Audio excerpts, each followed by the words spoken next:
Greetings, Commanders. Today we're going to be going over the latest community event and also why now is the perfect time to get into it. Alright, so where is the community event actually located at? So if we head over to the galaxy map, you're going to notice that there is one system with a star-shaped pattern. That's going to signify any community event that's ever going to be happening. Every single community goal will have the same symbol. So you're going to be heading over to the star system HIP 90578. Once you get inside the system, you're going to be looking for a Trailblazer Dream.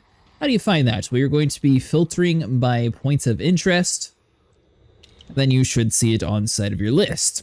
Now from there, we head over to Starport Services and you head to the mission board. Even though it says unavailable, that's fine. You click on Community Goals and then you should see a button down here saying join, and that's how you participate inside the community event. Why would you want to do this? Well, there's a couple different reasons. The main reason is going to be one of the main rewards is actually going to give you one size 5 cargo rack as long as you're in the top 75% or above, which is actually really easy to get to. But not only that, this event actually adds a lot to newer or returning commanders. So if you didn't know, the Power Play system has a whole bunch of unique modules that you're only going to be able to get through them. However, with Power Play 2.0, they overhauled it so any of the different Power Play people are going to be granting the same things, just at different rates. So for example, you can head over to the loyalty and you can see exactly which rank you need to be in order to get to each different tier. Now you might be wondering, well, what does it actually mean for me? You don't actually need to fully commit to join the powers, but right now, if you're not actually aligned with anybody, Yuri Grom's actually a really good one to start out with. Why would you want to do that?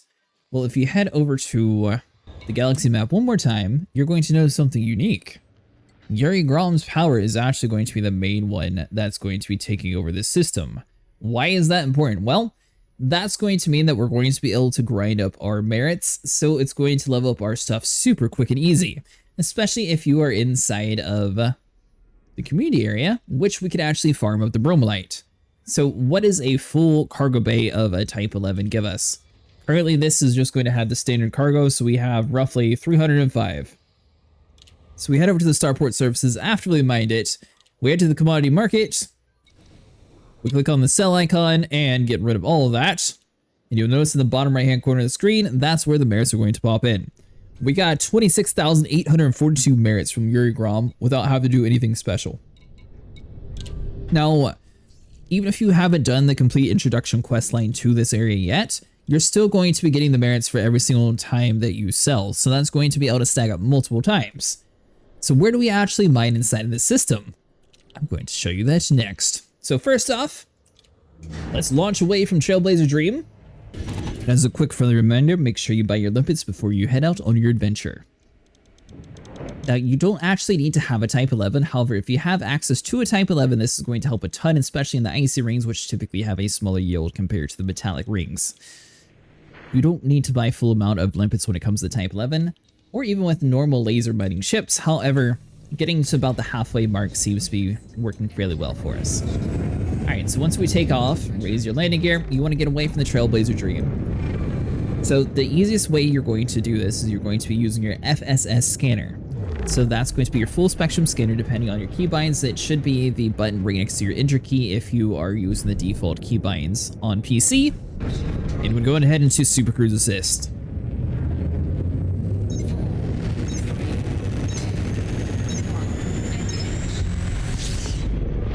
Once you're in this mode, you're going to pull back on the throttle. It doesn't matter how fast you're going. You're going to notice that we can boost it all the way up to super fast. And then just yank it back and we can still click this key and it'll still work. You're going to honk the system, which means you're going to be using your D scanner. And that's going to map everything out for us. And then you're going to be using your A and D key on PC or whatever scrolls through your filters, and you're going to be looking for these different signals here. Some of them are going to be planets, some of them are going to be the low emissions, which would be towards the bottom. So you're going to be looking for more towards the end, and especially towards the gas giants, since that's typically where we're going to be looking for. So once you have the full system mapped out, where are we wanting to head to? Well, we're going to head to our navigation panel, and under the system map, we're going to be looking for the planet all the way at the very end, which is going to be planet number 11. Alright, so you might be wondering why mine looks so different. That's because you're going to need to be using your detailed surface scanner to shoot the ring. So you're going to head over to your firing group and make sure that you have it equipped. This is going to be going over more of the merits inside, so we'll have a more detailed guide on how to actually do all this on the channel as well. But have your detailed surface scanner and then shoot the ring, which is going to be right here. So for example, that'll be firing group D for us. And you won't actually be able to see it, but once you get within range, you shoot the probe at the ring itself. It'll do a shiny bit all the way around, and then it'll map all the hotspots for you.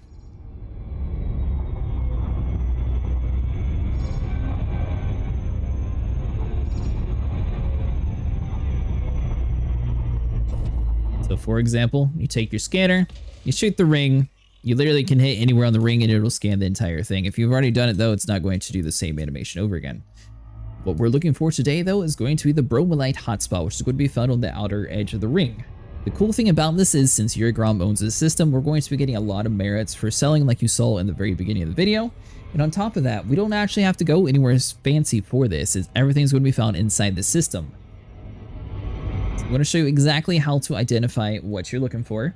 Now, icy rings typically have a smaller yield percentage compared to metallic rings. What do I mean by that? Well, for example, like Capricorn B for platinum, you're used to seeing like 63% or so for a maxed out rock.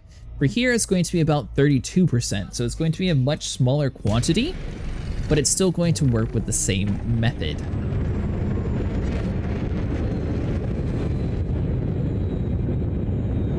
Now it's up to commander preference. You can head to your ship and turn on external lights and night vision if you prefer, or you can keep it off. Either way works out.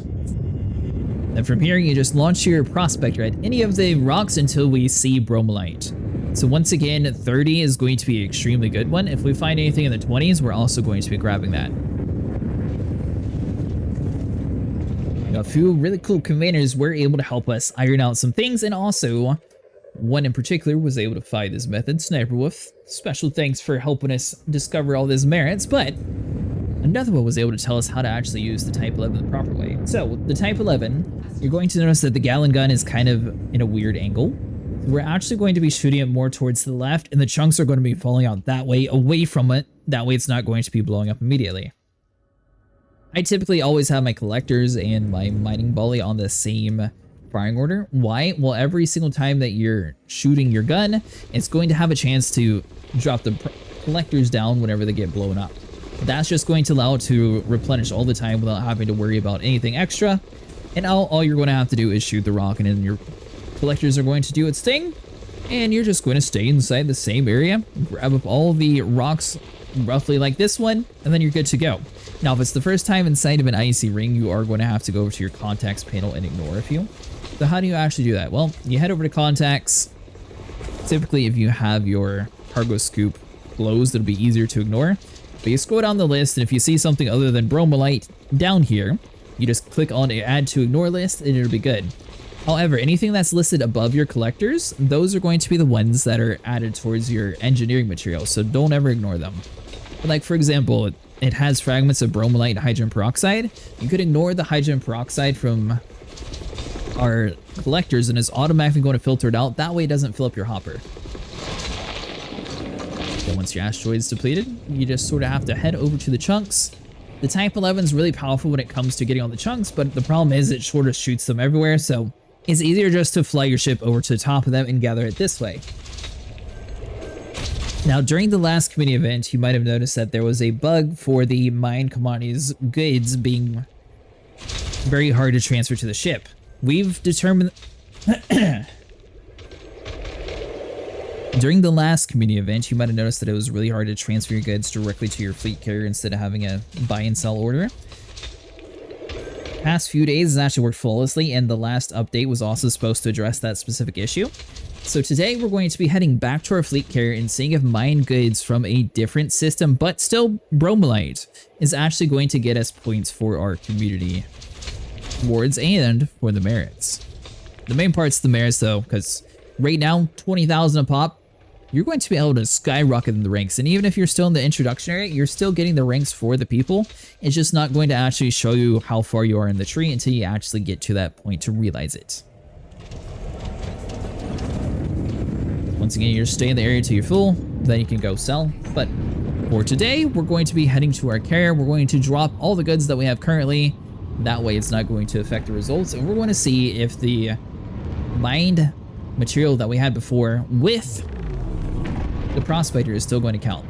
Now, once again, this is done with a transfer method to the fleet carrier, which I'll show you how to do that, because we'll be able just to transfer all this to our carrier without having to worry. And then we can see if this actually is going to count. All right, so how do you keep the mined commodity tag inside of your goods? Well, all you have to do is head over to the inventory screen and you click the transfer icon, and then you can literally just click transfer all, and now it works. However, for today, we're actually going to be dumping our 28 because I don't want it to taint the results.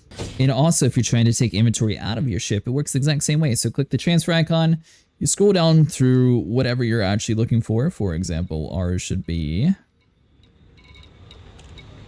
down here. And then unfortunately, if you're doing the transfer method, it's going to take you a second to fill up, especially in a bigger ship. All right, so now that we are at maximum capacity, we can test to see if we're actually going to be able to get merits from mine Bromellite that was actually mined outside of the main system that we're going to be selling in. Plays do have different attributes and abilities. Yuri Grom's going to be more of like a general case purpose power faction. However, you can pick and choose which one you think is going to fit most with you. Currently, Yuri Grom's going to be much easier to get attributions for this community event. And on top of that, if you're a fan of mining and go to Capricorn B, he also has a stronghold carrier over there. So consider joining him if you want to have a relatively easy mining experience. However, there are other powers that do more for like bounties, exploration, all that fun stuff. Alright, so once you make it over to the carrier, we're going to do the exact same sell method. Before we had like 26,000 when we turned it 300. This should get us a lot more merits if it actually works. So let's see. With 1,239 turned in, it's still going to keep us the increased yield bonus since it is the mine tag, so it should theoretically work. You're going to notice though that you're not going to see the mine commodities good tab. So if you're wanting to be able to get that additional bonus for merits, you are going to have to mine inside this system.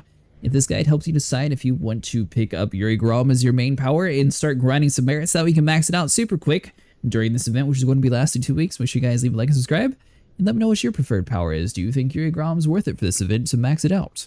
One good reason to do it is sometimes they give unique items such as like a prismatic shield, which is going to be the best in slot shields for the game. I'll see you guys in the next one, Commanders. Hope everyone has a good afternoon, evening, and morning.